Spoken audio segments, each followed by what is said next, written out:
Here are the top 10 things I hated the most about being a software engineer. And to be clear, this video is not to say that you shouldn't be a software engineer or that being a software engineer is bad. In fact, I'm making this video to showcase sort of how good software engineering is in the fact that the things I hate about it the most are sort of just nitpicks, but that it's not going to be all entirely perfect and maybe not entirely what you expect it to be if you're a CS student or something like that. Number 1, the public perception of working at big tech companies. So for an example, if say you are a doctor and you tell somebody, I'm a doctor, what are they going to ask you?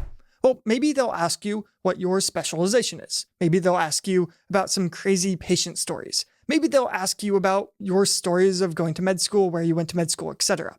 But if you're a software engineer and you tell somebody, I work at Google or Facebook, well, the public perception of those companies is very negative. So the immediate thing that people are going to ask you are questions like, oh, so are you constantly listening to everything I do through my phone? Does Google track my movement?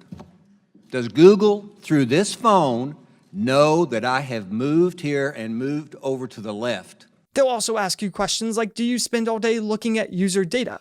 And of course, you know the answers to these questions are no, but this can just be sort of draining mentally. Even if there are lots of positive people in your life who are proud of your accomplishments, it's easy to just pay attention to all of the negatives, and that's not a great healthy mindset, but naturally it's what a lot of people do, and it can be a negative to working in big tech. Number 2 is going to be on-call rotations, and this is something a lot of people don't even know exists before they go to become a software engineer. So essentially the way this works is that different teams are responsible for different services.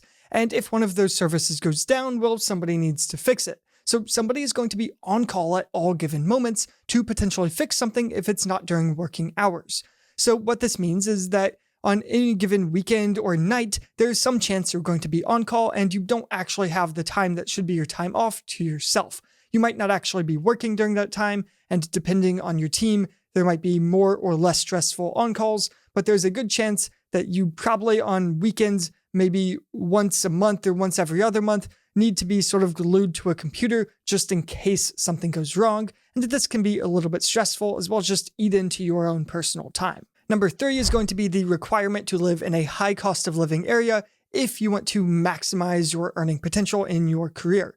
And now, of course, there are software engineering jobs all across the country and across the world, but the highest paying ones and sort of the most prestigious ones all happen to exist in one of pretty much 3 cities, being San Francisco, New York City, and Seattle, which happen to be 3 of the most expensive cities to live in. Now, again, of course, you can go get a job somewhere else, but if you want to work for one of the massive tech companies, the Google, Facebook, Microsoft, etc. type companies, well, most of them have the vast majority of their employees in one of these 3 cities. So while you actually can make a ton of money, you're going to also spend a ton of money just to live there. And you might not have a ton of freedom as to where you want to live if, say, you want to live closer to your family that's in another state or even another country. And a lot of people will say this is just adjusted for the cost of living, but that's not entirely true. If, say, you work and live in Seattle like I do, you will be able to save a lot more money than if, say, you live and work in Wyoming. And as a result, that's going to cause a lot of people to want to live in Seattle, which potentially isn't going to be the best scenario for them if, say, all of their family is in Wyoming. As a little bonus, number 3.5. That's going to be that over 90% of the people watching this video right now are not subscribed to this YouTube channel, so please do subscribe if you're enjoying the content. It helps you keep up to date with future content, and it helps me out a lot with the almighty YouTube algorithm. Number 4 is going to be the elitism culture in the tech space, and this manifests itself in a bunch of different ways. Sometimes you hear people say, oh, front-end developers aren't real developers, or you're only a real developer if you write code in a language that uses manual memory management, or sometimes there's elitism in the sense of what university you went to, where people, grown adults I'll have you, want to brag about their GPAs and their SAT scores and how they went to Stanford. I don't care that you went to Stanford, honestly. And sometimes this is sort of in a role-to-role sense. Sometimes you see elitism in the sense of software engineers talking about how PMs and designers are just wasting your time, and this is not the case. We can't get anything done without those people. Sometimes you even hear people who actually have jobs bragging about how many leak code questions they solved, things like that. And honestly, it's all just nonsense. None of that stuff matters, but it can be a little bit distracting and I think a negative aspect of the industry. Number 5 is going to be corporate hoops and bureaucracy. I learned how to code because I wanted to learn how to code and I wanted to build things. I wanted to do lots of different stuff, build cool things, build cool technology. And you get to do that as a software engineer. It's amazing. But you spend a lot of time just dealing with the corporate hoops. The things that you feel like should take a week end up taking a month because you have to get things approved by 10 different people. And it's just a whole process that I don't think anybody enjoys. They're sort of necessary processes, especially at super big tech companies, but it's not the most fun experience. Number 6 is going to be out of work stress. With most jobs in the world, you are there for some period of time, and then after that period of time, you are no longer at work. That's not to say that there's nothing else stressing people out in the world, but with a software engineering job, it's pretty hard to turn off work. At 5 p.m., maybe you shut the laptop, leave the office, all of that, but you're probably going to be constantly sort of thinking about software engineering and thinking about tech and thinking about the bug that you never finished at the end of the day. At least that's the way I was. And I found this to be a little bit stressful. It was just sort of hard to turn off software engineering mode and just go into life mode. And again, that's not to diminish the stress that exists in other types of roles. There are plenty of jobs where you will be much more stressed out than being a software engineer. And there are plenty of life stresses that are alleviated by being a software engineer, such as sort of financial stresses. But at the end of the day, I was still finding that I had a hard time sometimes turning work off. Number 7, a lack of control over the full process of different projects. Whenever you work on a project on your own, you control absolutely everything and you have a vision in your mind of what's going to be the perfect outcome. But when you work on a project with a team, that's not necessarily the case. Even if you're sort of the owner of that project, there's going to be lots of other opinions to consider and compromise with. Now, these compromises usually lead to a better end product because usually you don't actually know what the perfect product is going to look like, and those other people will have good opinions to bring to the table.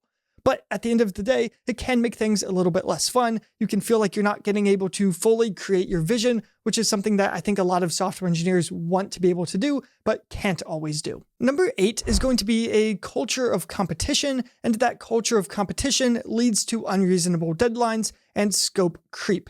There's always this competition for who's going to write the most code or deliver the most products as quickly as possible, because those are the people who get big bonuses and the people who get lots of promotions. And because of this, people start signing up for more and more projects that they probably don't actually have time to meet the deadlines of, and therefore they get these tight deadlines and they end up working a ton and getting burnt out. And even if you do sign up for projects that you have time to finish, sometimes there's a scope creep, where initially the project made sense within a deadline, but then as you talk to customers, as you talk to cross-functional partners, more and more features come up, more and more ideas come up, and the scope of the project gets bigger while the deadlines don't necessarily move forward, and as a result, you end up falling behind and having to work a lot. And of course, this is something that good management can help prevent, but it is still something very common in software engineering. Number 9 is going to be a requirement that you continue learning and doing that on your own time. Now, in most fields, you need to continue learning at least a little bit,